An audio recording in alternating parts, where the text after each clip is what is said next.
bem por aí? Tudo bem, tudo na Santa Paz. Uma Onde que honra você tá, ter. Silas? Eu sou de São Luís do Maranhão. São Luís do Maranhão. Isso, Ah, que legal. A honra é estamos minha, aqui. imagina. E Silas, conta aí pra gente, então. Você é psicólogo, você fez faculdade aí mesmo no Maranhão? Você é daí, nascido e crescido aí? Sim, senhora, eu sou daqui de São Luís do Maranhão. Fiz a minha faculdade de psicologia aqui, na Universidade Selma. E aqui eu fui desenvolvendo as minhas atividades, principalmente no âmbito da terapia ABA, da intervenção com a pessoa com autismo, de um modo geral. Que legal. E desde a faculdade, você tinha um interesse por esse público ou você pensava em ir para outra área quando você estava na faculdade? Na faculdade, eu já estava entrando no sexto período e eu queria dar um norte para a minha carreira, que a gente sabe que a gente não está na faculdade se a gente não procurar uma área dentro do curso para otimizar o serviço, desenvolver o conhecimento, quando sai fica mais difícil. E aí eu tive a sorte de, já se eu não me- do quinto para o sexto período, vim para a faculdade um professor, o Dr. Daniel, analista do comportamento, que saiu implementando uma série de atividades na faculdade, fazendo cursos, e, e quando eu vi que ele era analista do comportamento, que já era uma abordagem que eu tinha afinidade, Você eu já abracei a gostava? causa, exatamente. Abracei a causa, fui até ele, pedi para participar dos cursos que ele ministrava. E já na faculdade, ele começou a desenvolver um trabalho aqui em São Luís, de intervenção com crianças com autismo. E presencialmente ele foi um dos pioneiros aqui. E aí surgiu a oportunidade de eu trabalhar com ele, primeiramente como tutor Uhum, de um adulto com autismo. que E de lá a legal. gente foi fazendo os trabalhos sendo supervisionado por ele. Meu primeiro contato com o autismo foi com esse. Hoje ele já é um homem, amigo meu, tinha um autismo um pouco grave. E a gente, até pelo meu porte físico, ele disse: Ó, vou te colocar Sim. ali para tu dar esse suporte para gente. E foi o meu primeiro contato com a pessoa com autismo para fazer intervenção propriamente dita. Então, com esse jovem, a gente fazia mais trabalho de rotinas com ele. E aí era supervisionado, aprendíamos ali os princípios básicos da análise do comportamento para poder ir fazendo a intervenção. Então, já na Nossa, que faculdade, eu comecei a legal. trabalhar com autismo já. E esse rapaz tinha quantos anos na época? Na época, se eu não me engano, ele deveria ter uns 20 anos, 20 ou 21. Ele é um Nossa, cara alto, forte. Foi forte. uma, foi uma experiência muito boa. E até E o que hoje que eu tenho você contato com com a ele, com a família. família? Que legal. E qual que era mais ou menos assim os tipos de atividades que você desenvolvia com ele? Você atendia ele todo dia, alguns dias na semana? Como é que era? Eu atendia ele todos os dias. E as atividades que a gente desenvolvia lá era treino de rotinas diárias. Como ele tinha muita Certo? dificuldade, por exemplo, de escovar os dentes, tomar o banho, sentar, vestir. Então foram atividades que a gente foi desenvolvendo com ele. Então eu comecei a trabalhar com ele mais com rotina. Depois surgiu a oportunidade de eu me tornar o AT dele. Surgiu uma vaga, surgiu a oportunidade, eu já tinha uma afinidade com ele. E aí a gente foi trabalhar os protocolos, propriamente dito, da terapia ABA com ele. Que legal, gente, que bacana. E assim, porque não é muito comum a gente ver um atendimento, você já cair assim, logo no início, um atendimento com um adulto. E eu estava até conversando isso esses dias com uma colega e que tem um filho autista de 20 e poucos anos. E a dificuldade que ela sempre teve de encontrar alguém que trabalhasse aí com ele é super difícil. E eu achei assim muito interessante por ser seu primeiro contato e já ser com um autista adulto. e já quebrando o paradigma que às vezes algumas pessoas acham de que a terapia ABA é só para criança, de que não teria o que fazer nesse caso, porque ele já tinha 21 anos. Então, assim, você já matou aí um monte de mito que as pessoas comumente têm e que você viveu ali na prática, na pele. Então, assim, nossa, adorei saber, eu acho super, super legal, e porque a gente precisa. Até porque, igual você falou, e essa é uma área extremamente feminina, né? A gente Sim, tem, sim. assim, a maioria são de mulheres. É mais raro você ver um terapeuta homem. E é justamente o que eu estava falando, o quanto que a gente sempre conversa sobre isso, o quanto que a gente precisa de mão de obra masculina. Principalmente nessa fase de vida adulta, por causa da questão da força, até por questões, por exemplo, de, sei lá, se você está fazendo um trabalho de acompanhamento terapêutico, você sai para um shopping, por exemplo. Até para você ensinar para ir no banheiro, como que vai, né? Uma terapeuta mulher, ela não vai entrar dentro do banheiro feminino, masculino, né? Com a criança, com o adolescente. Então, o quanto que esse trabalho é importante, o quanto que a gente precisa ali de mão de obra masculina, ainda mais que a maioria das pessoas com autismo são homens, são meninos. Sim. E que vão crescer. Então, assim, algo muito, muito legal. E aí depois? Você Na verdade, formou? eu formei, depois assim que eu formei, eu fiz o curso em análise do comportamento aplicado ao autismo e quadros relacionais, que foi desenvolvida por esse meu professor e supervisor. Certo, legal. Esse mesmo paciente meu que eu atendi, eu fui desenvolver um treino de habilidade social com ele, que a gente precisaria sair para um ambiente mais naturalístico. E ele fazia parte, a mãe dele fazia parte da AMA, que é a Associação dos Amigos do Autismo daqui de São Luís. E lá eu fui fazer o treino com ele. E a AMA, por incrível que pareça, é um dos órgãos daqui de São Luís que se dedica a atender adolescentes e adultos com autismo que é desassistido pelo Estado e por uma série de situações aqui. E quando eu fui lá no dia que eu fui desenvolver essa habilidade com ele, eu me deparei com algumas situações atípicas para mim, porque eram muito jovens e alguns estavam apresentando comportamentos inadequados.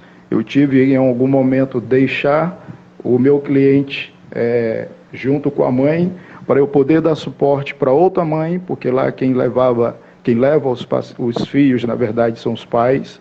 Sim. E dali eu comecei a intervir em alguns adolescentes que estavam com comportamento disruptivo ali, apresentando alguns inadequados. E a diretora da AMA, naquele momento, me fez um convite, que ela viu que a gente conseguiu apaziguar algumas situações e, ao mesmo tempo, eu dava algumas orientações para as mães. E ali ela me fez a proposta: nós não vamos mais te deixar tu sair daqui. Eu já estava em formação, já era psicólogo, já estava fazendo a pós. E me fez o convite justamente pela forma como eu trabalhei com os adultos. E esse cliente meu foi o meu diferencial. Porque hoje eu tenho a oportunidade de desenvolver um trabalho na AMA, onde como a gente não tem mão de obra, é uma associação que depende de muito apoio, a gente não tem mão de obra. Quando eu fui para lá, que eles me fizeram a proposta de fazer a intervenção, eu disse: então se a gente for vir para cá aplicar a intervenção em aba, então a gente vai ter que ensinar desde o porteiro até o pessoal que está na recepção, todo mundo. E quem eram os meus alunos ali para ensinar os princípios básicos da análise do comportamento? As próprias mães da associação, porque nós não tínhamos profissionais, e não tem como pagar profissionais. E de lá foi um leque, tanto para a minha carreira, tanto também para o desenvolvimento das atividades que a gente fazia lá.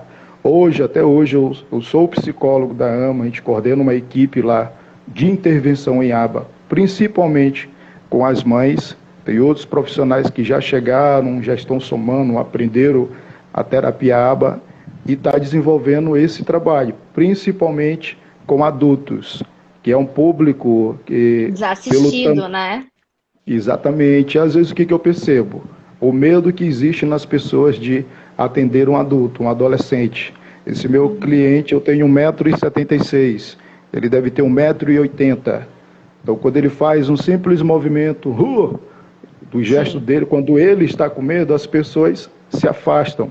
Então, o medo é um grande paradigma também, até para as pessoas atender esse público que depende muito de nós, que são homens, são crianças de um corpo de um homem que precisa de uma assistência, que precisam de um carinho, e quando a gente acaba entendendo a funcionalidade dos comportamentos dele, a gente acaba compreendendo que não é aquele monstro que a gente pensava que era, e sim pessoas que estão ali apto para dar carinho, apto para dar amor, apto para nos ensinar e nos demonstrar a afetividade que às vezes a gente pensa que eles não têm, mas têm, estão lá presentes. Demais. E é muito dinâmico e prazeroso desenvolver essa atividade.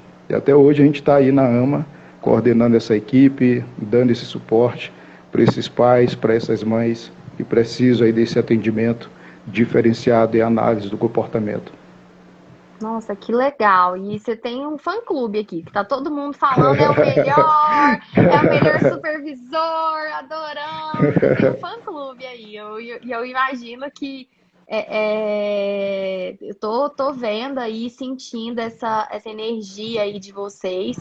E é muito, muito bacana e muito recompensador, assim, ver isso, que é algo que eu não sabia. Por isso que eu adoro estar aqui nesse bate-papo com vocês, porque a gente conhece histórias que a gente acha inimagináveis. Sim. Jamais eu ia olhar para você e ia falar assim, gente, mas um homem desse tamanho trabalha com pessoas com autismo, não acredito. E assim, meu marido é até muito jeitoso, muito e tem 1,90 m e muito jeitoso com as crianças, sai sozinho com os meninos, ele é pai, né? Ele não é pai, ele é pai. E então eu já até quebrei esse paradigma que a gente tem, esse preconceito, né? Mas é raro de achar, não é comum, assim, a cada esquina a gente vê homens assim, jeitosos e com esse trabalho, com esse lá. Tanto que aqui em casa ele fala que o melhor analista do comportamento do Dioguinho é ele, não sou eu, é ele. E então, assim, e não sei porque também o Dioguinho, por exemplo, aqui em casa, ele sente uma segurança muito grande no pai, desde bebê. Então, eu acho que também, assim, pode ser que você passe isso para os meninos. Eles sintam uma segurança em você e com isso eles acabam até se acalmando, né? E eu acho que é a calma que você passa para eles. Claro que, né, tem toda a técnica e princípios e tudo que a gente faz, mas tem coisas também que elas são da gente, de passar essa calma, das crianças sentirem essa tranquilidade na gente. Eu acho que isso faz toda a diferença também. Acho que isso é bem, bem importante. E atrelado a esse meu porte, ainda tem uma outra situação que implica mais ainda na minha intervenção enquanto terapeuta, enquanto psicólogo. Porque eu já tenho esse meu jeito grande e ainda sou militar. Eu sou primeiro-tenente psicólogo da Polícia Militar. E quando a gente foi para a polícia, a gente passou no concurso em 2018, e os únicos tenentes que foram para lá eram 2 que trabalhavam com criança, era eu e uma outra amiga minha. Aí imagina, mais uma vez, o paradigma, um militar, um psicólogo e fazer intervenção com criança, porque lá eu e ela somos dos únicos que atendem criança. E aí a primeira oportunidade que eu tive, conversei lá com a minha coronel, a gente estreitou mostrar o serviço em aba que eu já fazia, fizemos uma capacitação com os pais. Eu pensei que não tinha muitos pais militares com crianças com autismo, e a demanda foi muito alta. E hoje, a partir daquela capacitação que a gente deu, teve um boom na procura de atendimento. E aí as pessoas hoje lá no quartel, os seus dependentes, têm a oportunidade de ter essa intervenção, que a gente faz lá, atendimento ABA, com os filhos de militares que têm autismo, que às vezes não tem uma condição de pagar fora, e a gente consegue implementar essa atividade. Então, o militar já é mais um paradigma que eu preciso me esforçar ainda mais para demonstrar essa minha desenvoltura aqui. Lidar com criança, como eu sempre digo nos treinamentos que eu faço com algumas pessoas que eu coordeno, que às vezes a pessoa tem um mito de que a aba vai robotizar a criança. E pelo contrário, se a gente não for lúdico, não tiver carisma, não tiver afetividade para trabalhar com as crianças, a gente não vai ficar nessa área. As pessoas não ficam ali, porque a gente precisa fazer marabalismo todos os dias, para que elas venham sentir em nós alguma segurança de tentar buscar um desenvolvimento.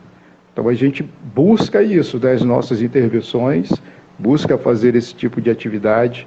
Lá é um local que eu também desenvolvo essa atividade da terapia ABA, da análise do comportamento, aplicado com crianças com autismo também ali. Então tem mais esse outro fator. Esse outro fator militar. Tô passada. Tô passada a ferro aqui, realmente. E me fala uma coisa, e quantos trabalhos você tem, então? Como que é seu dia aí, então? Hoje você trabalha como, onde, como é que é, para eu poder entender? Alguns ATs dizem que eu sou o Julius, que eu tenho vários empregos. No dia eu estava até conferindo quantos empregos eu tenho. Mas, na verdade, eu tenho uma dinâmica comigo. Eu procuro ajustar o tempo que eu tenho.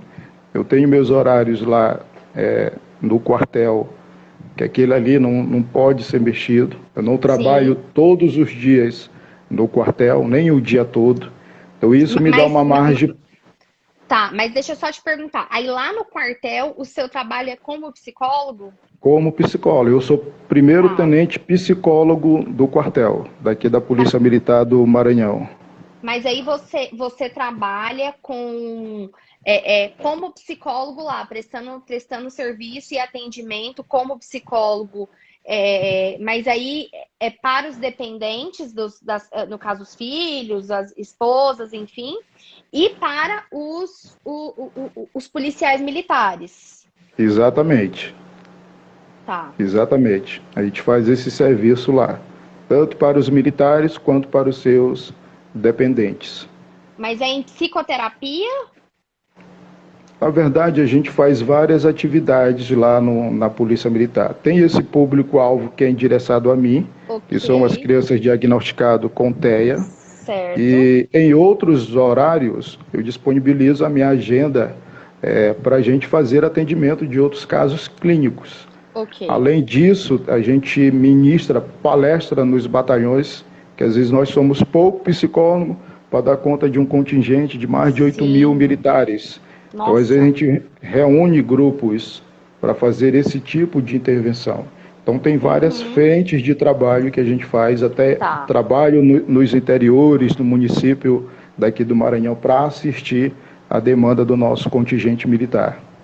Tá, entendi. Então você tem essa sua carga como policial, como psicólogo militar aí, primeiro tenente, é isso? Isso. E aí você tem uma carga o quê? De 6 horas? São 24 horas semanais. Tá. Eu tenho que estar fora os sobreavisos. Porque a gente fica de plantão, de sobreaviso também. Caso aconteça algum problema com algum militar, às vezes tem muitos casos de militares com ideação suicida, então quem está de sobreaviso no dia é acionado, vai até a casa do militar, vai dar uma assistência nesse momento psicossocial para a família. Então a gente tem essa carga horária fixa de 24 horas semanais, mais o nosso sobreaviso, que quando acontece esses imprevistos, a gente é acionado para assistir a essas demandas. Uma situação que pode ter ocorrido em algum caso, alguma coisa que fugiu do controle, vai ter alguém ali que é o que está de plantão ali de sobreaviso, se for chamado tem que ir. Tem que ir, exatamente.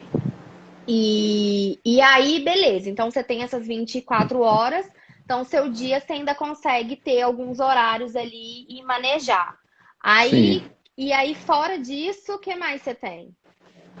Eu trabalho coordenando uma equipe numa clínica daqui de São Luís. Numa clínica Tem uma outra, particular? isso, particular. Tem a Tá. AMA, que eu dou o suporte para o pessoal lá. Suporte. A gente Aham. tá parado um pouco esse tempo por conta da pandemia, pelo nosso Sim. público ser um público propício a isso. Mas a AMA Uhum. é um dos locais também que eu exerço atividade. Tem uma outra clínica também que a gente faz atividade, tudo direcionado com relação à terapia ABA. Então, esses locais que eu trabalho, exercendo coordenação, às vezes supervisionando alguns casos, tem alguns casos que eu atendo no modelo home care, a domicílio, a gente vai distribuindo dos horários que a gente tem. Então, a gente Sim. vai adequando esse tempo, fazendo os agendamentos, fazendo as supervisões. Uhum. Às vezes, quando eu não estou em loco, eu disponibilizo as minhas redes sociais, principalmente o WhatsApp, para que a gente venha Uhum. ver o caso. Às vezes acontece de um atendente terapêutico estar atendendo alguma criança e lá acontece algum imprevisto, algo inadequado, ele não sabe como fazer o manejamento. Então, as minhas redes sociais da internet são abertas, ele entra em contato e eu procuro responder o mais rápido possível, até para Uhum. otimizar ali a dinâmica da nossa Sim, intervenção. Então, a gente com vai utilizando certeza. esses meios para otimizar o nosso tempo também nesse sentido. Sim. Estou passada. E como que você me conheceu? Porque, assim, Eu, quando que eu ia imaginar, né, assim, um militar? É muito louco isso. Eu tô aqui passada. Como que você me conheceu? as redes sociais, As Instagram, redes sociais. internet, a gente vai. Eu O estava. poder dos anúncios. Isso. Eu fico procurando cursos para me atualizar. Eu já tinha um pouco de entendimento sobre o protocolo VibMap, mas eu queria otimizar mais o meu conhecimento nessa área. Então eu fui atrás daquela que estava mais se destacando aí no meio. E aí eu me deparei com você. E na oportunidade que eu tive, eu me inscrevi, fiz logo o curso, e até hoje a gente vai estudando, que a gente sabe que o VibMap é um protocolo muito vasto. A cada dia que a gente observa ali a ideia que ele tem por detrás da intervenção é algo novo. Então a gente fez esse curso, da qual não tenho nada do que me arrepender, pelo contrário, otimizou a dinâmica da minha intervenção. E aqui a gente utiliza muito o protocolo VibMap para fazer as avaliações da maioria dos nossos pacientes. Então é um protocolo que é um prato cheio. Ele já é algo bem completo e quando a gente tem um material bom em mãos, que dá esse dinamismo, que é acessível, que dá para a gente entender, às vezes até quem não tem tanto conhecimento do protocolo, mas lendo as instruções, consegue vislumbrar ali algum entendimento, então é muito bom. Então só veio para somar aí nessa nosso serviço que a gente está fazendo e desenvolvendo aqui em São Luís do Maranhão. Nossa, que legal, que bacana, assim. Nossa, fico muito feliz, né? A gente tem um número muito grande de alunos no Sudeste, né? Em especial no estado de São Paulo. E que é muito engraçado, né? Porque existe muita oferta, assim como existe muita gente no estado de São Paulo, mas também existe muita oferta. Sim, Então, a gente tem um número muito grande de alunos no estado de São Paulo, especialmente, de todos os, assim, alunos no geral aqui do IEAC. Mas o Nordeste vem cada vez chegando junto ali e mostrando que tá em cima, que a galera tá em cima, que a galera quer aprender. E é o que eu falo, né?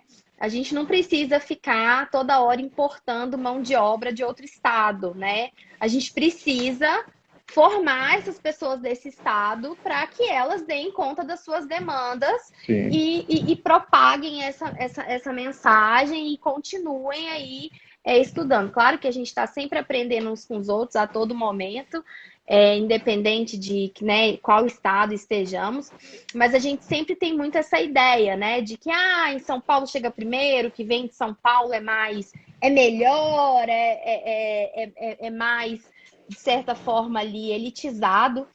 Mas quando a gente vê assim, Norte, Nordeste, fazendo um trabalho aí bacana e mostrando a que veio, assim, é maravilhoso. Eu fico muito feliz. Cada vez mais a gente tem visto aí, essa semana mesmo eu falei com a Veri de Irecê, na Bahia, assim, interior do interior ali da Bahia. E é muito, muito legal, assim, ver o quanto que com o poder da internet, a gente está potencializando essa mensagem para ela chegar em locais que talvez antes ela ia demorar muito para chegar. Então, é maravilhoso isso, assim. Teve um lado bom, né, da pandemia, que eu acho que Sim, foi sim. potencializar o poder da internet. Então, antes, até quem não usava passou a usar mais, quem tinha um certo preconceito com o curso online foi obrigado a utilizar. Então, assim, a gente fica muito feliz assim de ver tudo isso, e a gente precisa usar a pandemia para o lado positivo, pegar o que há de melhor Exatamente. dela, né? E infelizmente ela trouxe tantos prejuízos, mas para alguma coisa ela servir, né? Então é bem importante isso. Eu fico muito feliz. E aí, assim, você já conhecia o VibMap, você já tinha ouvido falar, provavelmente nos seus estudos ali de comportamento verbal, de estimulação da comunicação, da linguagem. E aí, mas você queria ter um aprofundamento. Por isso que você foi buscar ali, não, eu quero uma ajuda ali, eu quero um curso que vá me ajudar de maneira mais organizada. Foi mais ou menos isso que você estava buscando? Isso, porque a gente aqui com o meu professor inicial, ele utilizava, até hoje ele utiliza, é um dos protocolos que ele utiliza, e quando a gente ia fazer as avaliações, ele dava esse suporte técnico para a gente, como é que seria. Então a gente tinha uma base de como era, mas não tínhamos, por exemplo, a dinâmica desse material, esse dossiê, esse, esse material riquíssimo. Eu não tinha ele em mãos. Ele Certo. tinha e dava esse suporte para a gente. Uhum. E eu necessitava disso, de ter esse material, de ter esse saber, de ter esse conhecimento, de verificar esse protocolo. E como mesmo você falou, a pandemia, ela nos proporcionou esses encontros, que era muito difícil. Para mim é muito difícil, por exemplo, até por conta da minha atividade, principalmente na polícia, viajar para fazer um curso. Quer dizer, eu tenho Sim. Teria que férias ser nas uma suas vez. férias, né? E também, poxa, nas férias, né? Era Você o merece sacrifício, descansar. exatamente, era o sacrifício que a gente tinha de ter que fazer, e às vezes tinha que coincidir também, né? O Dá curso, a certo, né? programação do curso tinha que coincidir no período das férias. E com o advento da pandemia e os cursos online, com um trabalho muito bom, que não deixa a desejar, eu acredito que quase em nada com relação ao presencial, porque ele é dinâmico, a gente está vendo, a pessoa está falando, está demonstrando os protocolos, e eu estou aqui na minha casa, sentado junto do meu filho, vendo o curso. Então, é algo que a gente, não sei se é a palavra certa ou agradecer, mas que veio somar nesse momento com a nossa carreira. Quem quer buscar conhecimento, quem quer sabedoria nessa área, quem quer se desenvolver mais, tem muitos profissionais bons aí como você que nos proporciona isso. Em São Luís do Maranhão a gente tem a oportunidade de fazer um excelente curso com uma excelente profissional, uma excelente professora. Então, a gente ficou, na hora que surgiu lá o curso que eu vi, não é esse, vou logo me matricular, vou fazer, e até hoje eu revejo as aulas, revejo o protocolo, sigo as tuas lives, os teus ensinamentos, que vai somando. A gente vai aprendendo Sim. coisas novas todos os dias. E você sabe que. Eu não sei se você sabe, mas eu já dava esse curso online antes da pandemia. E eu já dava curso online desde 2017. E por que que eu sempre quis dar curso online e estudar online? Primeiro, porque quando eu comecei a estudar tudo isso, eu estava grávida, então eu não podia ficar viajando e essas coisas todas. E eu tenho um marido extremamente de 1,90 m, não vou falar ciumento, ele não é ciumento, mas ele é extremamente preocupado. E ainda sou filha única. Então, Exato, a gente não é assim, ciumento, a gente é preocupado. preocupado, tá vendo? Mas meu marido, ele não gostava que eu viajasse sozinha. Mas ele ficava realmente muito preocupado. Ele juntava com a preocupação do meu pai e da minha mãe. E que eu vou fazer 33 anos em maio, mas pai e mãe nunca acham que a gente cresceu, né? E Exatamente. aí, os meus pais não gostavam, assim, que eu viajasse sozinha, eu pegasse um táxi sozinha. Ai, é mulher, aquela coisa toda, sempre com esse instinto de proteção. E eu também tinha muita dificuldade de deixar os meus filhos, porque o Dioguinho era muito pequeno, né? Ele tinha 2 anos e 5 meses, ele era um bebê aí. E o Benício, e eu grávida do Benício, então imagina, uma mulher grávida, viajar para curso, para fazer coisa, depois com o recém-nascido, com o bebê, amamentando, então era muito difícil. Eu via aquelas pessoas indo fazer curso, indo para o exterior e viajando, e eu não podia fazer nada daquilo, pelo menos não por um bom tempo. E aí eu comecei a fazer muito curso online, a estudar muito, a comprar muito livro, a fazer muita coisa.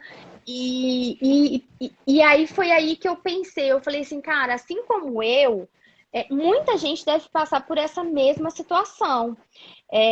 E é muito frustrante você querer uma coisa, você querer muito, você sentir que, sabe, quase você tá pegando aquilo, mas você não conseguir. Você querer pegar aquele conhecimento, mas você não conseguir. Era extremamente frustrante. E aí eu falei assim, gente, mas outras pessoas devem passar por isso também.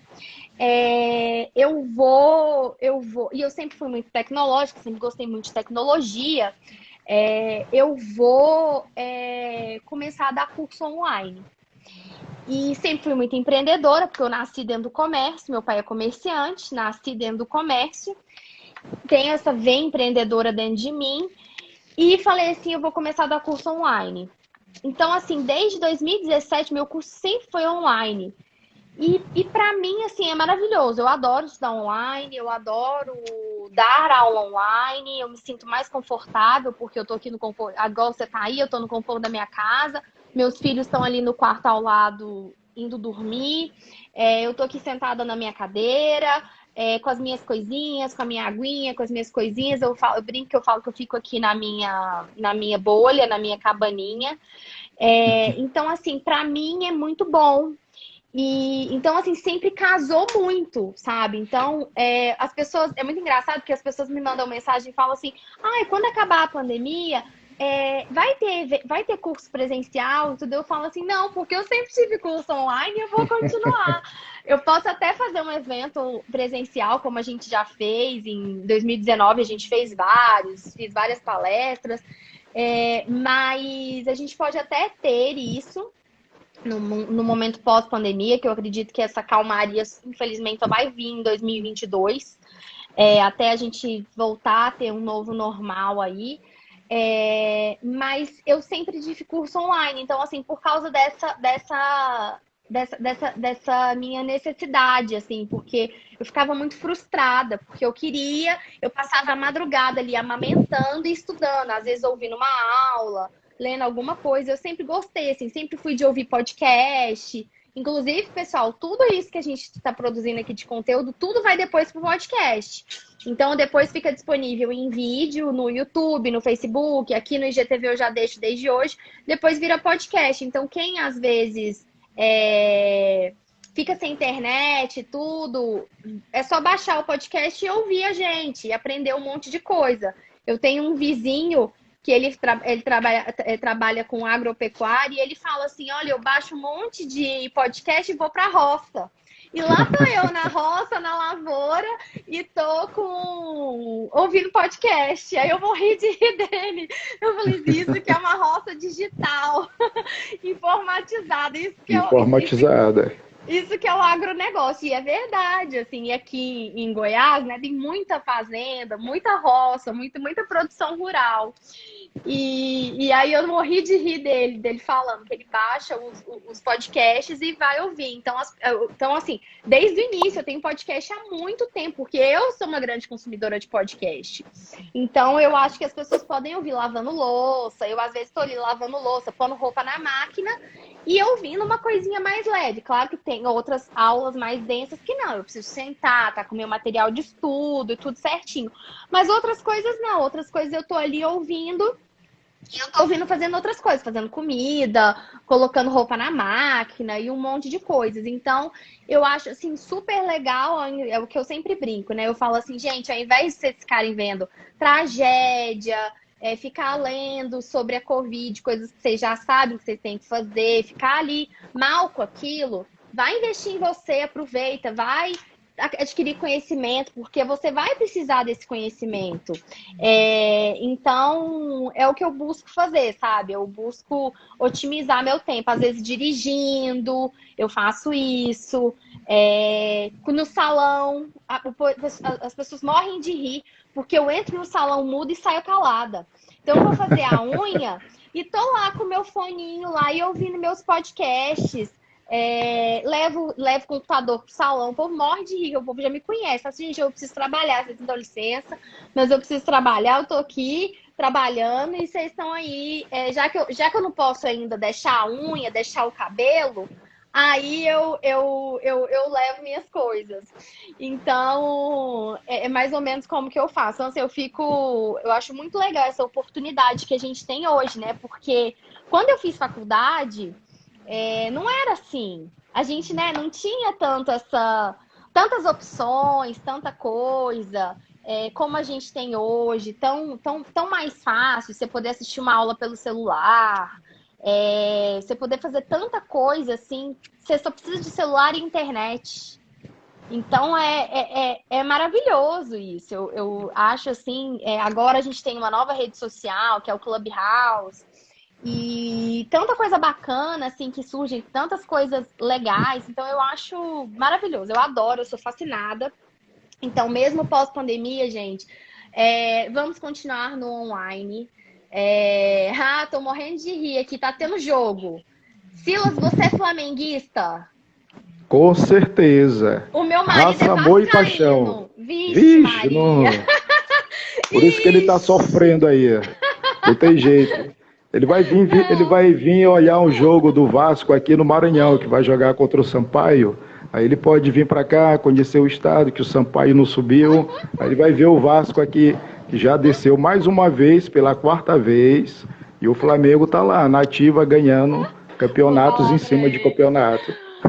O meu marido é do estado do Rio, ele é do interior do Rio de Janeiro. Então essa paixão pelo Vasco já vem desde o avô. Então já é antiga já. E ele é Vasco, e aí tem os amigos dele que não são, então é essa eterna briga e zoação. Conflito aí, duelo. Exatamente, o meu compadre, padrinho do Dioguinho, é Flamengo, então é uma eterna briga, ele já está acostumado já. Ele já deve estar deixando de ouvir e ver pouco as redes sociais aí, que com certeza o pessoal zombaram um pouco dele aí com mais um rebaixamento do Vascão. Ele já tá indo pro basquete, já pra NBA, já não tá muito no futebol mais não. Mas aí, Silas, me conta, hoje você, muitas vezes, assim, nessas diversas equipes que você trabalha, você organiza ali a etapa de avaliação, já passando para o pessoal o que eles têm que avaliar ali dentro do VibMap, você conseguiu ali já desenvolver a sua dinâmica de trabalho dentro disso? Sim.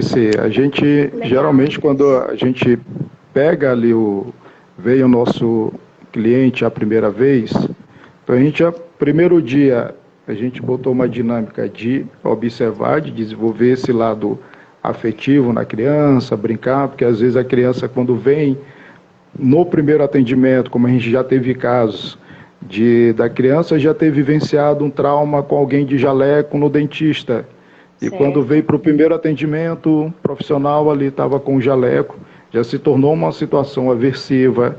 Então a gente vai observar no primeiro atendimento esse tipo de dinâmica com ele. E a partir do segundo, terceiro, a gente vai implementando o protocolo VibMap, que aí os atendentes terapêuticos eles já têm acesso a esse protocolo, a gente dá as orientações sobre o que é interessante ser investigado nesse primeiro momento, eles sinalizam, marcam o desempenho da criança, se a criança, por exemplo, emite algum mando, se ela emite algum tato, se ela faz tatos simples, tato de ações, se ela é muito boa em resposta de ouvinte, se ela vocaliza, se a vocalização dela, a fala dela é funcional ou não, se tem ecolalia, as estereotipias que são apresentadas ali também. Então, são informações que eles vão coletando, vão sinalizando ali no protocolo VibMap, vão me dando também um feedback ao término de cada sessão, do que foi avaliado, como é que foi a criança no dia. E aí, ao término, como às vezes a gente começa a avaliar, e sempre na anamnese que eu faço com os pais, eu informo a respeito do protocolo, principalmente do VibMap. Eu mostro para eles ficam logo preocupados, que é um livro um pouco grosso, eu disse, nós vamos avaliar o seu filho através desse protocolo. E aí, quanto tempo vai demorar essa avaliação? Que vai determinar o término é ele.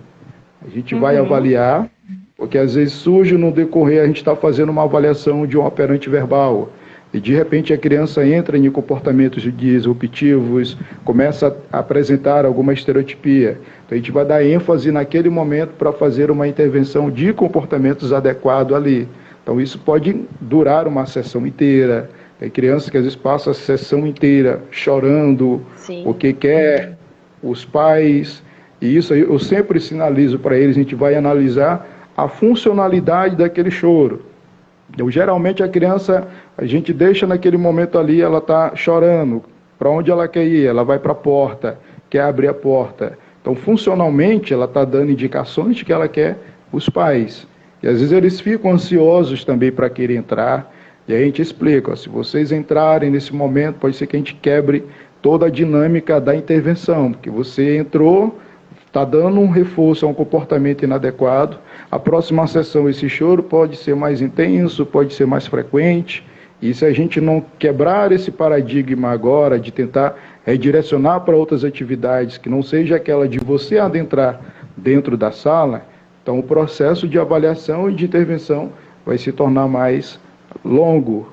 Então, às vezes, a gente dá logo essa informação inicial e muitas das vezes, como eu já atendi casos que a criança está chorando dentro, isso a domicílio, a criança está chorando lá no quartinho que a gente organizou para fazer a intervenção, e a mãe chorando do lado de fora. E depois de 2 horas da sessão, ela disse, eu resisti bem. Aí vem soluçando, enxugando as lágrimas, e a gente reforça, muito bem.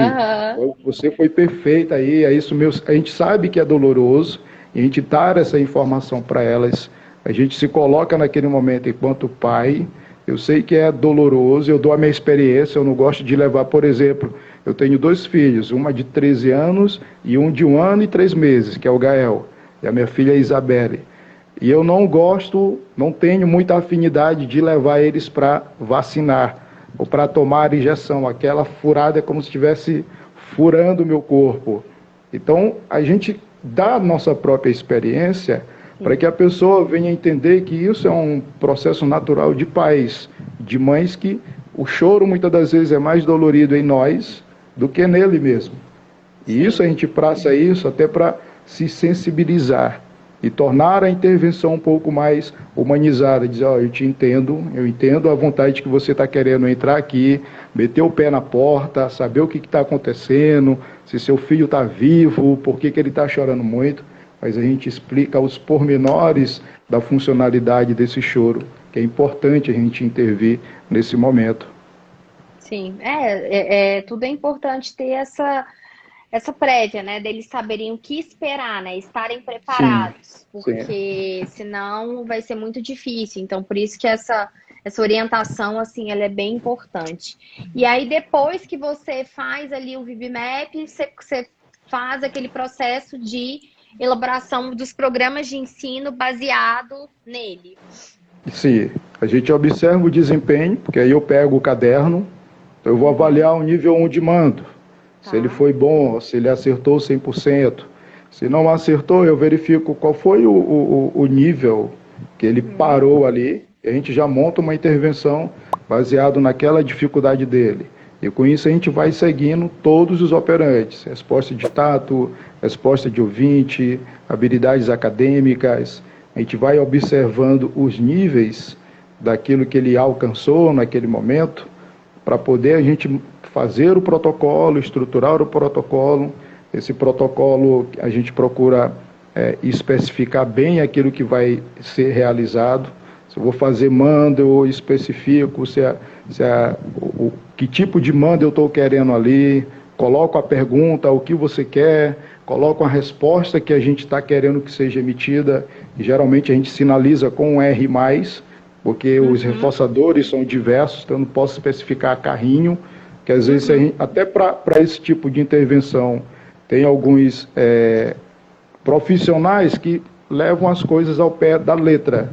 Então a gente procura ser bem específico nisso e orientar, depois que o protocolo está feito, cada item que a gente vai trabalhar com a criança. E aí a gente coloca os critérios de evolução. Então, se a criança acertou 100% de 12 tentativas, a gente faz um pós-teste sem dar consequência diferenciada.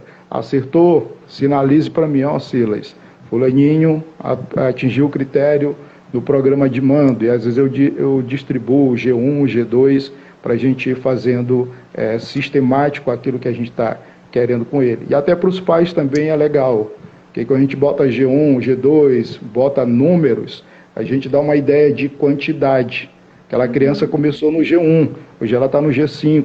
Aquela criança começou com 3 ações para imitação motora, hoje ela já está com 14.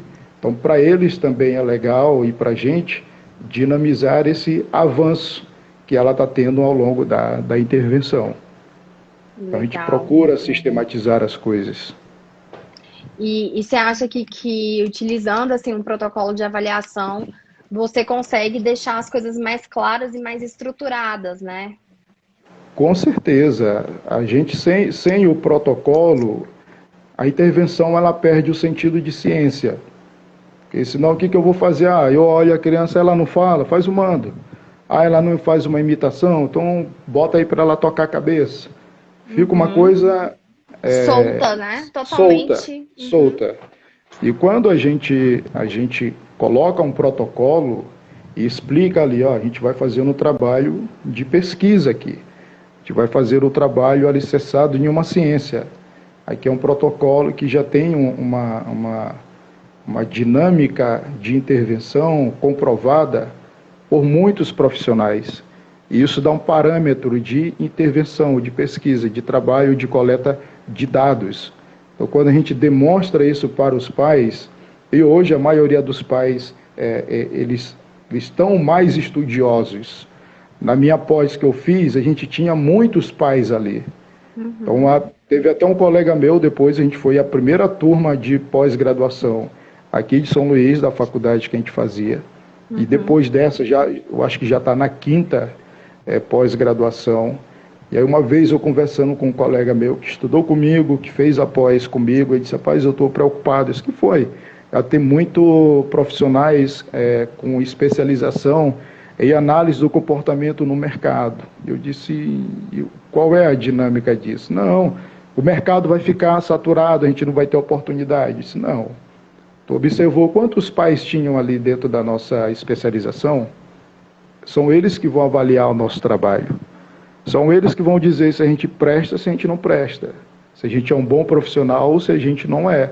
Não adianta você ter título, você ter doutorado, você ter mestrado, mas na hora que você vai dar um feedback por pai, ele vai fazer uma pergunta que se você não souber responder, às vezes de forma técnica, ele vai dizer, não, isso aqui não serve. Então são eles que vão nos avaliar. Então isso acontece corriqueiramente aqui. Profissionais que começam a se lançar no mercado e os pais vão lá avaliar aquele profissional. Eu digo aqui, se os pais, que eles têm os grupos aqui de autismo muito forte, eu acredito que aí na tua cidade também, e se eles falarem, Michele é boa, pronto, todo mundo vai abraçar. Agora, se ele disser, ó, Silas não presta, já era a minha carreira, tem que seguir para outro ramo. Porque eles avaliam muito bem isso. Eles têm esse conhecimento técnico, eles têm um aprofundamento. Hoje o pai sabe que o filho é autista, já tem o diagnóstico fechado, ele vai em busca de conhecimento. Ele vai em busca de saber quais são as melhores terapias, ele vai fazer curso, ele vai fazer graduação, vai fazer mestrado, vai fazer doutorado, até em áreas que ele nunca pensava que ele ia um dia desenvolver uma carreira, mas por conta do diagnóstico, isso levou ele em busca de conhecimento. Então são eles que vão nos avaliar, e são eles que vão dar informação a respeito da dinâmica e do processo do nosso trabalho. Então a gente se preocupa muito com isso, de trazer uma coisa de forma técnica, de não ficar enchendo linguiça, mas ficar ali dando aquele suporte. À noite mesmo, tem mães que entram em contato comigo, até mães que eu já não atendo mais. Eu digo, a gente quebrou-se um vínculo aqui terapêutico, mas a minha vida pessoal, o meu trabalho contigo, com o teu filho, vai ficar aberto. Então, sempre que precisar, pode entrar em contato comigo. Então, hoje mesmo eu vivenciei isso, de uma mãe que recentemente eu tive que sair de um local que eu trabalhava, quebramos o vínculo ali terapêutico, mas eu disse, na hora que precisar de uma ajuda, de um conselho, de algum suporte, pode mandar mensagem para mim que eu atendo. E hoje é um adulto, ele é um adulto, o filho dela, que apresenta alguns comportamentos, principalmente de agressividade, e isso preocupa ela, até pelo suporte dele. Sim. E aí ela me ligou hoje preocupada, Silas, eu não sei como fazer. E o interessante é que ela já aprendeu a fazer um pouco de análise funcional. Então ela chegou para mim e disse, eu sei que hoje ele quis quebrar algumas coisas porque ele queria leite condensado e ele não tá numa dieta e eu disse que não iria dar para ele, então ele desorganizou. Então ela está aprendendo a fazer análise funcional daquele comportamento, e isso é muito bom. Quando a gente traz uma informação nesse sentido, que os pais apreendem isso e começam a analisar e começam a praticar em casa, até para eles isso é bom porque traz, não, meu filho não faz isso só porque ele é autista, jogando toda a culpa, toda a situação só no diagnóstico. Não, aquele comportamento ali tem uma origem, tem uma funcionalidade, tem uma finalidade. Se eu sei isso, beleza, como é que eu vou intervir? A gente vai trabalhar a consequência. Então a gente trocou uma ideia muito bacana a respeito disso. Eu acredito que ela ficou muito feliz com aquilo que a gente conversou, mas sempre estamos abertos para orientar e para dar alguma informação naquilo que é necessário naquele momento. Sim, eu vivo os dois mundos, né? Enquanto profissional e enquanto mãe, né? Então eu brinco que eu falo que eu uso os dois chapéus muitas vezes. E foi por isso, né? Se o Dioguinho não tivesse tido o diagnóstico, a gente não estaria aqui conversando agora. Olha só. Então, assim, na época, né, em 2014, era muito difícil, né, você conseguir profissionais qualificados. É muito difícil mesmo. Às vezes as pessoas elas tinham muito boa vontade, mas elas não tinham conhecimento técnico. E mesmo se você quisesse pagar, muitas vezes o profissional não tinha agenda. Mesmo que você tivesse ali a condição financeira para pagar, o profissional não tinha agenda, não tinha o que fazer. Então, assim, foi muito difícil, assim, era muito frustrante você não ter ninguém para atender o seu filho, ou as pessoas não saberem o que estava fazendo. Era extremamente frustrante. Eu me lembro de um dia conversar com a fono, e famosa na cidade, e pedir para ela, não, pelo amor de Deus, consegue um horário para o meu filho, eu tô grávida, eu preciso deixar que a terapia dele esteja encaminhada. Então, assim, é horrível. Então, até respondendo, né, esse colega, nem que todo mundo quisesse trabalhar com autismo, o mercado ia ficar saturado, porque não ia, a demanda ela é maior que a oferta. Sim. Então, assim, graças a Deus que a gente tem mais cursos de pós-graduação. As pessoas às vezes acham que, mas porque eles concorrem com o seu, eu acho que cada um tem seu estilo, cada um tem o seu, a sua organização, aquilo que você planejou, o seu formato, e cada um vai fazer onde lhe convém mais e onde você se identifica ali por algum motivo. Mas é muito bom porque a gente está disseminando conhecimento. Então, é claro que as pessoas precisam fazer isso com responsabilidade, né? Tendo boas pós-graduações. A gente precisa estar atento a isso, estar atento ao tipo de grade, aos professores, a carga horária. Tudo isso é importante, mas é muito bom, porque na minha época, eu também, se eu quisesse fazer pós, eu teria que ir para São Paulo. E aí eu teria que ir para São Paulo quinzenalmente ou uma vez por mês. Então era terrível, era inimaginável isso. Na verdade, hoje, se eu tivesse, na época, se eu tivesse o conhecimento que eu tenho hoje, o que eu teria feito era um mestrado nos Estados Unidos online. Eu não teria feito nenhuma pós, nem nada que eu fiz, cursado o programa de mestrado como eu cursei, eu não tinha feito nada disso. Se eu tivesse, desde o início, começado o mestrado online lá, agora eu já estaria com um doutorado, já teria terminado. Então, assim, eu teria feito isso, mas eu não tinha esse conhecimento na época. Eu não tinha toda essa visão que eu tenho hoje, né? Então, assim, tudo tem seu tempo, tudo tem sua hora. Então, eu concordo com você que não adianta o profissional ter mestrado, ter doutorado e não ter tato, porque a grande maioria, claro que existem exceções, mas a grande maioria dos mestres e doutores, eles não têm experiência prática em especial com criança, com pessoas com autismo, em especial com crianças, com a população com autismo. Por quê? Porque os nossos mestrados, as pessoas que estão dentro da universidade, elas sofrem pressões para fazerem publicações. E no nosso país, a gente não tem estímulo à pesquisa.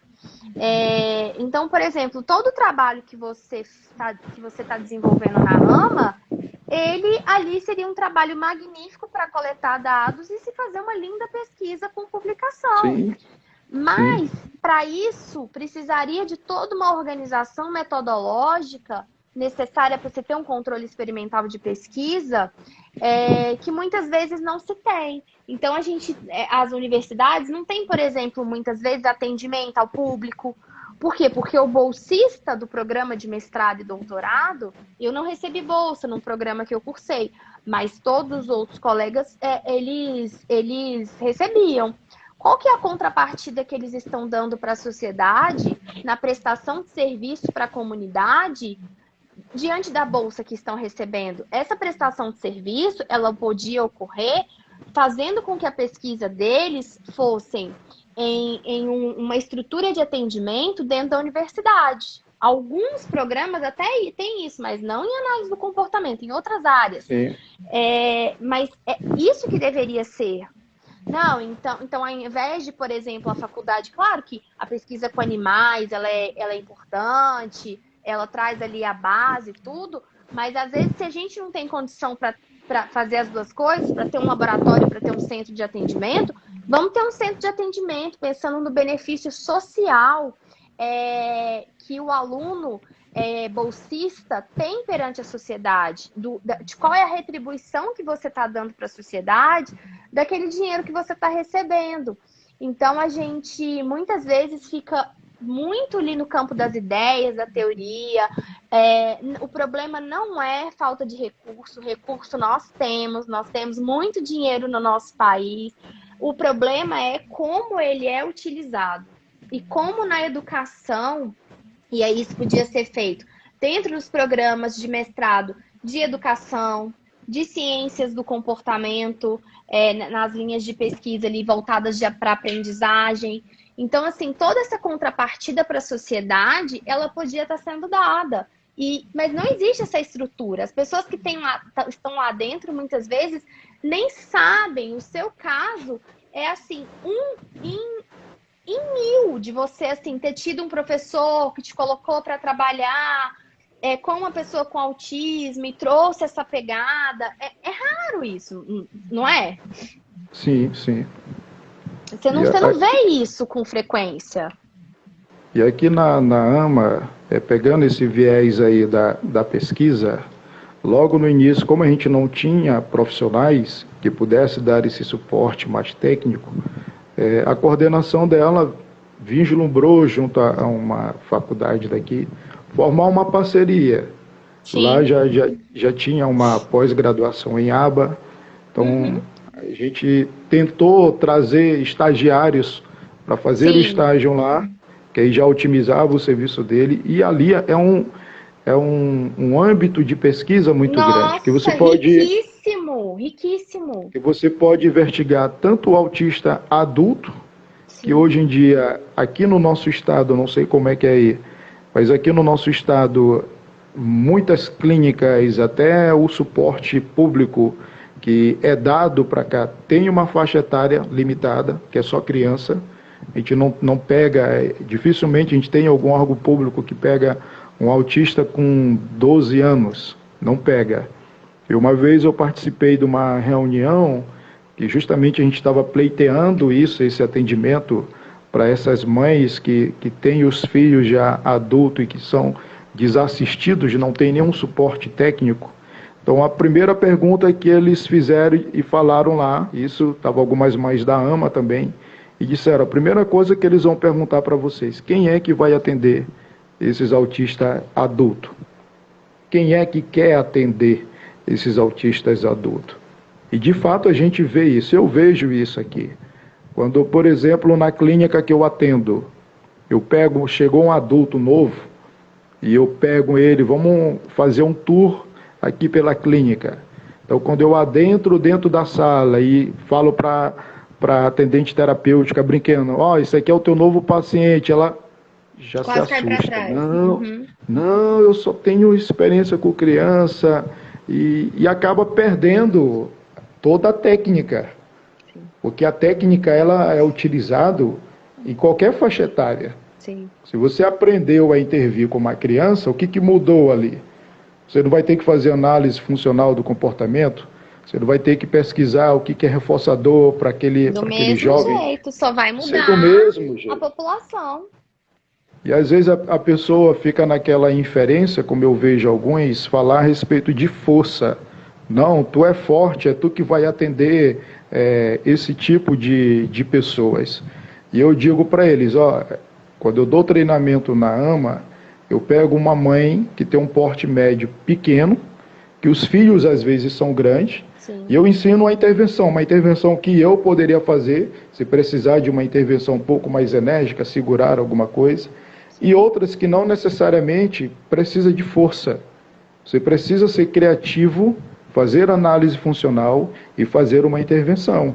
Então, uma vez eu tenho uma mãe na AMA, que o filho dela está quase o dobro dela, ele tem apenas, eu acho que, 14 anos. E ele é muito alto, mais alto do que eu.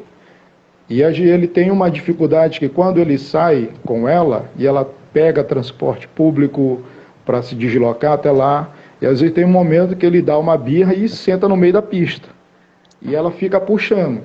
E ele não levanta de jeito nenhum. E ela não tem força para isso. E teve uma vez, dentro de uma sala grande que eu utilizo para fazer essa dinâmica, porque ao mesmo tempo que eu intervenho, eu ensino a tríplice contingência. Qual foi a consequência? Qual foi o antecedente?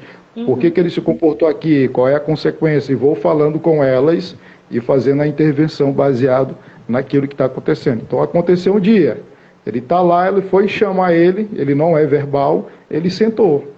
E eu disse, agora eu vou utilizar uma forma que eu posso levantar ele. Então primeiro eu fiz a avaliação de reforçadores, nada estava funcionando. Aí eu dei uma instrução para ele, levanta, aí peguei ele por trás e levantei. Eu disse, ó, eu posso fazer isso porque eu Sim, tenho força. mas ela não E iria conseguir. vocês? Uhum. Exatamente. E vocês? Como é que vocês vão fazer? Então eu chamei a mãe. Mãe, como é que você vai fazer? Silas, aí é que é o problema. Eu não sei. Então eu fui avaliar novamente. Reforçador, o que, que ele gosta? Gosta disso. Botei uma bola, nada funcionava. Aí eu fiquei ali pesquisando, vendo o que, que poderia funcionar como um reforçador. A mãe começou a andar de um lado para o outro e eu vi que ele ia se rastejando atrás dela. Eu disse, opa, encontrei um reforçador. A própria mãe poderia ser o reforçador para ela. E aí a gente vai fazer testagem.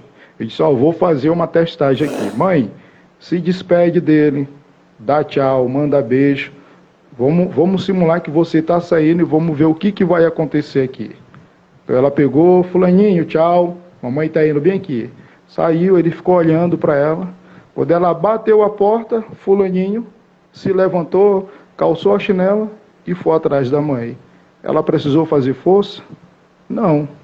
Utilizou aquilo que a gente observou naquele momento. Mas o que é isso? Uma visão diferenciada de uma funcionalidade que às vezes o reforçador não é algo ali tangível, não é uma gulosema, não é um doce, não é um Sim, brinquedo. Pode ser a própria pessoa ali, pode ser o próprio pai, pode ser a sim, própria mãe. Então a gente observando isso e entendendo essa dinâmica do comportamento, dá para a gente montar a intervenção como a que eu fiz nesse dia com ela.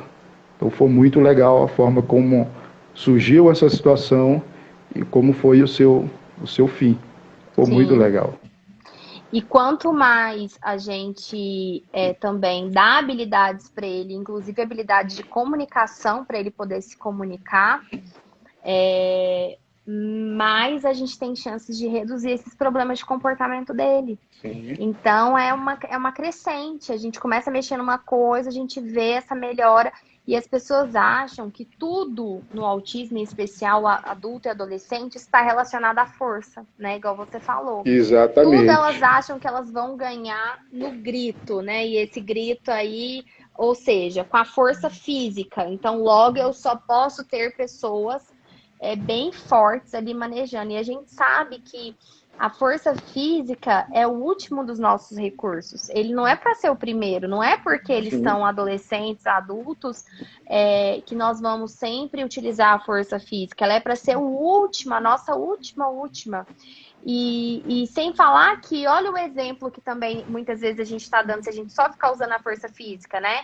Que quer dizer que, então é só segurando, é puxando, é só dessa forma, não existe outra forma.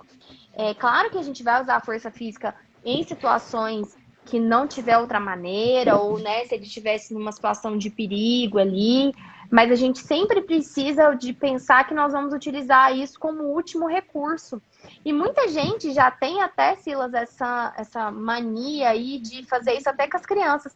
Imagina com os adolescentes e adultos aí que, Sim. então, assim, as pessoas acham que o adolescente ou o adulto é quase que você tivesse que andar com uma camisa de força para o menino e colocar ele. Não é assim.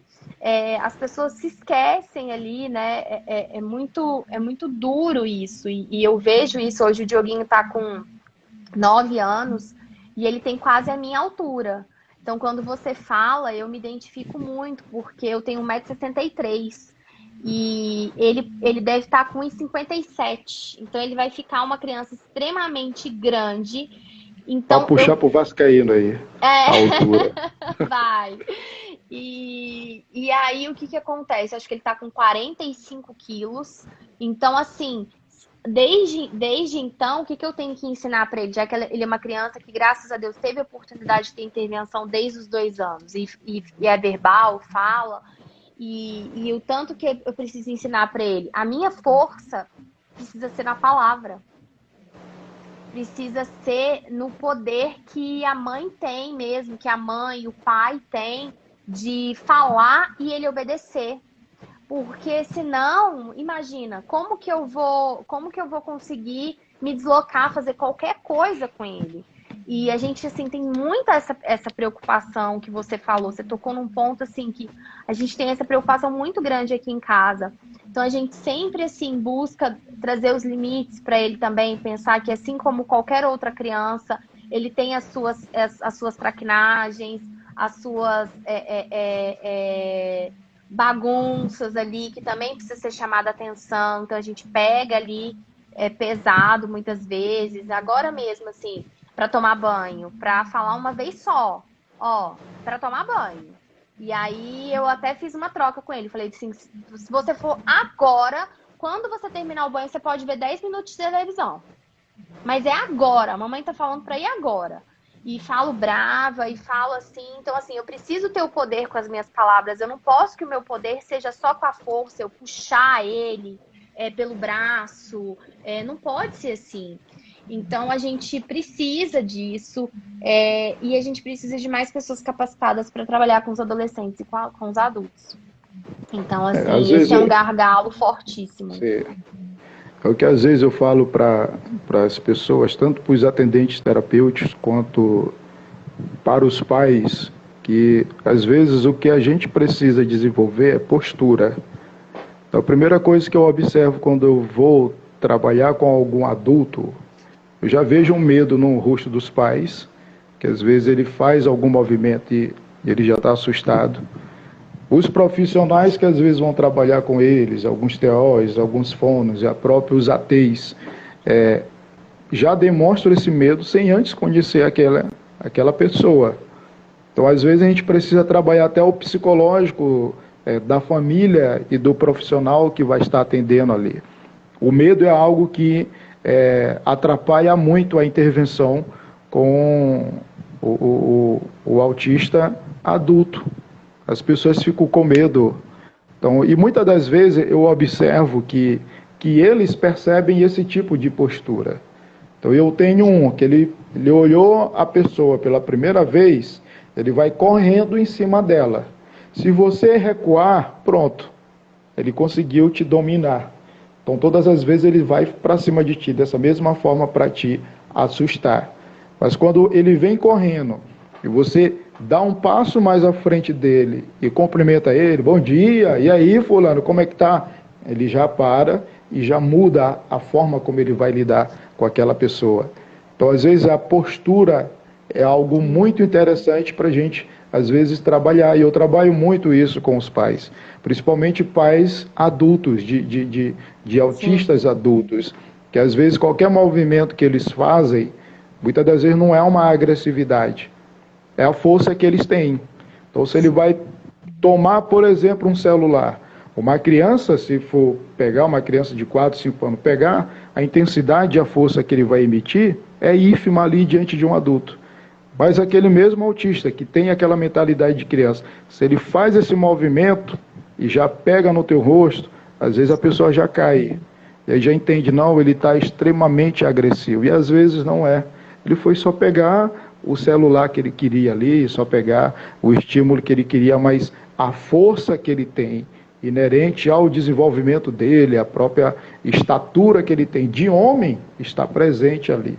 E se a gente não diferenciar isso, a gente vai, por exemplo, colocar esses tipos de crianças em clínicas psiquiátricas. Sim, psiquiátricas. Aí.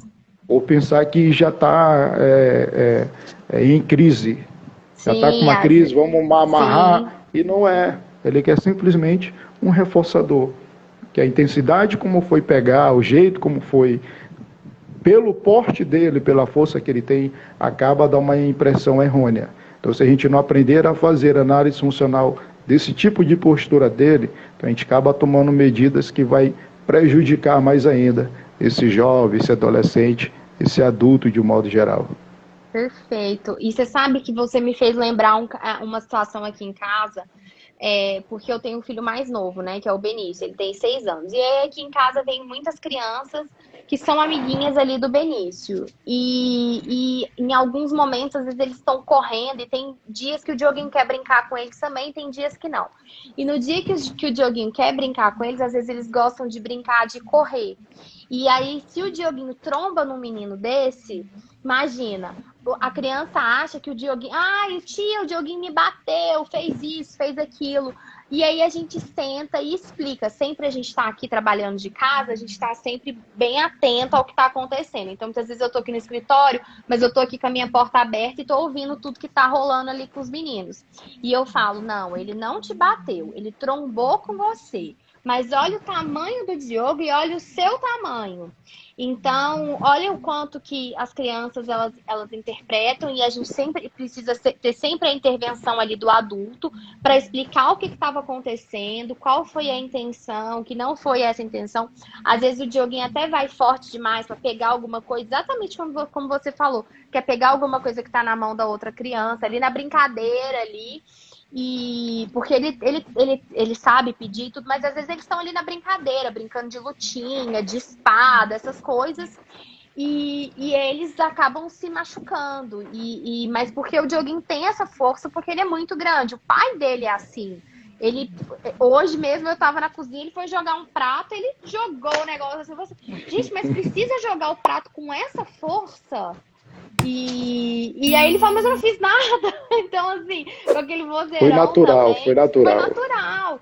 Então, assim, é isso que a gente precisa. Então, você vê, até uma pessoa que é neurotípica, como meu marido, que tem essa força desregulada, o pisado, parece que ele tá marchando. Tanto que eu já falei assim, você tinha que ir pro exército, não tem lógica. E aí, mas quando é uma pessoa com autismo que tem alguns comportamentos assim, aí a gente já bota tudo a culpa no autismo, que ele é uma pessoa agressiva, ele tá em crise, ele é um autista perigoso. Então aí começa a se criar uma série de situações. E às vezes é o porquê? Justamente, é igual você falou, é por causa do tamanho, é por causa da força. Aí tudo fica ali potencializado e fica tudo demais. Então, ou tanto que a gente tem que aprender a fazer essas leituras, tomar cuidado com isso. E essa postura, igual você falou do profissional, né? O quanto que ele já passa ali aquele respeito, aquela segurança, e a criança sente isso. Totalmente, assim, a criança, o adulto, o adolescente, o receptor ali que está ali naquela situação, sente tudo isso. Então a gente observa aí, o próprio exemplo do Diogo, que você deu, que que carrega consigo o estigma do diagnóstico. Sim. Então ele não tá, se fosse alguém neurotípica que não tivesse nenhum diagnóstico, quer dizer, não, porque ele é desastrado mesmo. É o tamanho dele, é a força. Mas se a pessoa já conhece que é diagnosticado, não, pode estar em crise, está agressivo. Então isso também é muito desgastante para os pais, ter que lidar com tudo isso, as pessoas não observarem o comportamento natural da criança exercendo naquele momento ali. Não, ele está fazendo isso porque ele é autista. Sim. Ele faz isso porque ele tem o diagnóstico de autismo. E às vezes não é. Então eu mesmo jogando bola, não sei porquê, eu estou jogando, eu saio correndo, as pessoas vão caindo. Aí eu não entendo por que elas caem. Isso é futebol americano? É o futsal. Eu vou passando, elas vão caindo, eu não entendo. Nunca entendi o porquê. Mas é a intensidade da força. Se fosse uma outra situação, tivesse algum transtorno, não. Tira ele do time, da pelada aí, que ele já está em crise, já está agressivo demais e acaba estigmatizando nesse sentido. E às vezes não é. Então, por exemplo, eu tenho um lá na AMA que o que é muito reforçador para ele, que ele leva um capim. Então, quando ele vai para a sessão, ele leva um capinzinho, que é o matinho que a gente chama aqui. Se você estender a mão para ele ali, querer pegar o capim de uma forma inadequada, ele vai dizer ô. Quando ele fala o ô, por ele ser muito grande e a voz muito grossa, sim, as pessoas já se esquiver, não mexe, ele já está zangado. E o que eu analisei nesse comportamento dele? Ele está protegendo aquilo que ele não quer dar, sim, principalmente para pessoas desconhecidas. Mas quando a gente vai para a intervenção, fulano, me deu o capim. Agora é hora. Colocou na minha mão. Eu peço para ele tocar, fazer uma ação simples, que ele tem o desenvolvimento bem abaixo, bem básico. Toca aqui, tocou, devolvo o capinzinho para ele. E isso se torna uma dinâmica. Aí ele passa a confiar em mim. Ele sabe que eu vou pegar e que eu vou devolver. E as pessoas às vezes não entendem esse tipo de comportamento. E ficam sob controle do tamanho, do tom de voz, da forma como ele usa para se proteger e acaba evitando a efetividade, evitando o contato, evitando o toque. Então quando eu atendia, ninguém tocava nele. Para eu sentar perto dele, foi uma dinâmica, que era o mesmo que é o primeiro caso que eu tive como tutor. Foi uma dinâmica, aproximações sucessivas de muitos dias de sessão, até que eu consegui sentar próximo dele, para ver como ele, esse contato, principalmente estigmatizado pelo autismo, tinha. Hoje, como é que ele está hoje? Se tu chegar perto dele, cheirosa, a primeira coisa que ele vai querer é dar um cheiro no teu cangote, coisa que não tinha isso, essa afetividade. As pessoas evitavam, não, esse é o jeito dele. Se você fizer isso, tocar nele, ele vai te bater, ele vai ficar agressivo. E a gente sabe que existem outras nuances do comportamento dele, que acabavam controlando ele se comportar assim. E na terapia, na intervenção ABA, eu vou evitar esse contato? Não. Eu vou criar estratégias para tocá-lo. Foi o que eu fiz. Ele gostava muito de uva passas. Então, à medida que eu me aproximava dele, que ele deixava eu me aproximar, eu dava uma uva passa e tentava tocar, por exemplo, na perna dele. Quando ele estava mastigando, entretido, eu triscava o meu braço no dele. Quando ele percebia que estava muito, levantava. E isso foi um processo. Mas eu não desisti de tocá-lo. Não desisti de continuar fazendo essa intervenção. Que a gente percebe que a maioria deles, eles são muito insistentes e persistentes naquilo que eles querem. E às vezes, muitas das vezes, vence a gente pelo cansaço. Então, se a gente não for mais insistente e persistente do que eles, e acreditar que aquele processo de intervenção que a gente está fazendo vai dar certo, e se não der, que tem que mudar somos nós e não ele, a nós que temos que mudar a nossa técnica e não desistir daquilo que a gente está querendo, do nosso objetivo, aí a gente consegue ter esses resultados. Então, hoje ele consegue andar, hoje ele consegue ir ao shopping, consegue se vestir, que ele não se vestia. Qualquer roupa que colocava nele, ele rasgava. Ah, é textura, é sensorial. Poderia ser. Eu perdi muita roupa com ele. Tinha vezes que eu levava roupa, eu comprava cueca, comprava alguma coisa, vestia. Mas eu sabia que se eu mudasse a minha forma de intervir, eu ia alcançar aquele objetivo. E para mim era frustrante não alcançar aquilo. Rotina de escovar dente, quebrou muita escova. Botava a escova, ele quebrava. Pegava o tocozinho e continuava fazendo o procedimento. Mãe, compra da mais baratinha que tiver. Aqui a gente só quer e quebrava escova, quebrava, mas vai ter outra, ele vai. Rebentava a pasta de dente e foi o processo. E ela, Silas, isso não vai dar certo, é muito difícil. Não, tinha vezes que eu ia para a intervenção, pegava um toco da pasta de dente, pegava um toco da escova, pegava um pouquinho de pasta, pegava a mão dele com a ajuda total, segurava lá, fazia os movimentos e deixava. Até que aquilo foi se tornando natural. Porque ao longo da ajuda, eu dava outras situações para ele. Dava afeto, dava carinho, reforçava socialmente, porque tudo aquilo era novo. Ele não fazia esse tipo de atividade. Então, se a gente desistisse ali, se eu não fosse mais insistente, persistente, hoje a gente não teria testemunhos belíssimos que a mãe e as pessoas que conviveram com ele na AMA falam hoje. Então, isso foi o quê? Procedimento técnico de alguém que observou que aquele jovem tinha potencial para desenvolver e que insistiu. Foi fácil? Não foi. Mas a consequência do trabalho hoje a gente tem e isso não tem preço.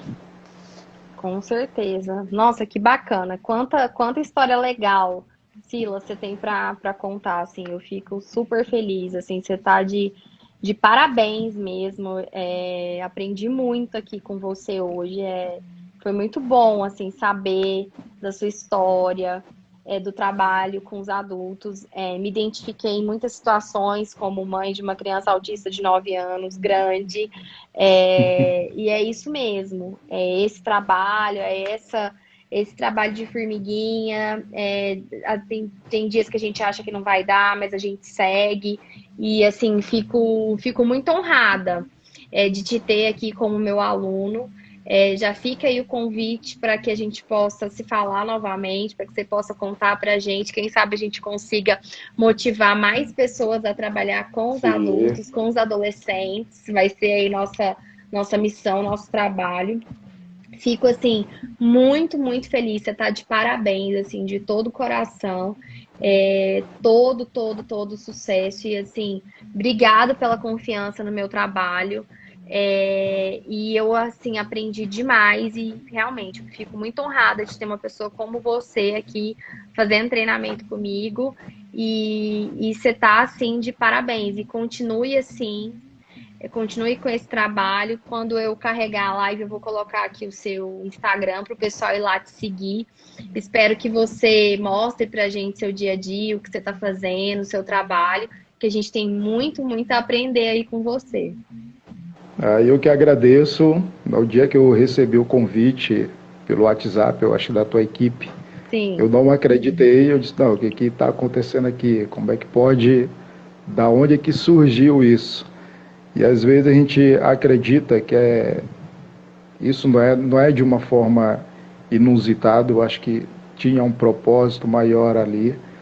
Eu tenho uma sobrinha que ela é psicóloga também, e ela é minha linha de base para intervenção com adulto, porque ela é muito magrinha, e eu coloco ela para os casos mais radicais que a gente tem. E eu utilizo ela como exemplo. Ó. Se ela, olha, vem bem aqui, se ela consegue fazer esse tipo de intervenção com esse carinha aqui desse tamanho, por que você não conseguiria? Então ela é a minha linha de base. E quando eu mostrei para ela, olha aqui quem me convidou aqui para participar de uma live, ela quase morria e disse, tio, tu tem que participar, não tem jeito, isso é top, tá estourado, vai lá, conversa com ela.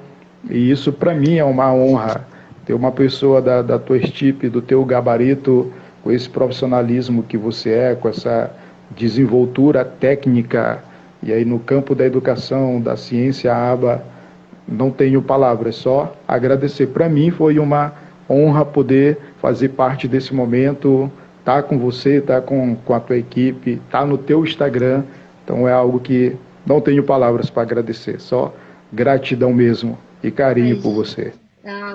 A recíproca é verdadeira. Quando eu for aí no Nordeste, meu marido adora praia, vou te avisar.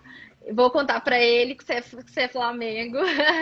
Vou convidar ele para uma pelada, a gente vai ter que jogar no mesmo time, para a gente derribar o pessoal, os concorrentes lá. E ele vai jogar com a camisa do Flamengo ainda. Ixi, Maria! E fico, assim, muito, muito feliz mesmo, assim. Acho que, nossa, a gente teve uma aula hoje de... Eu nem sabia que você tinha toda essa história, e esse que é o mais legal, porque eu chego aqui sabendo junto com todo mundo.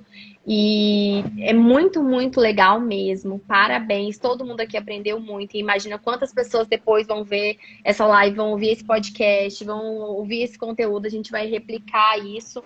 E quanta gente a gente pode tocar e motivar para o trabalho com adultos e adolescentes. A gente vai falar mais sobre isso. A gente vai marcar para a gente poder falar. E estou pensando em muitas coisas que eu sei que a gente pode conversar e pode ajudar outras pessoas. Então já fica aqui o meu convite. Vamos organizar. Convite aceito já. Que bom, fico feliz. E obrigada a todo mundo que estava por aqui, gente. Obrigado pela companhia de vocês. E um beijo grande aí, Silas. Um abraço bem apertado. E fiquem aí com Deus. Então a gente se fala em breve. E o pessoal vai te seguir aí, vai falar com você. Muita gente vai querer muita dica, muita coisa desse público. Eu tenho certeza que você vai poder ajudar aí muito, muito mais pessoas. Que bom. Fico feliz de ter podido somar alguma coisa aqui nessa dinâmica da intervenção. E pode contar com a gente. Seu pedido é uma ordem. Na hora de chamar, a gente se apresenta para fazer aí a nossa conversa. Obrigada. Ó, beijo grande. Tchau. Beijo. Bom descanso. Tchau. Para você também. Tchau, pessoal. Tchau.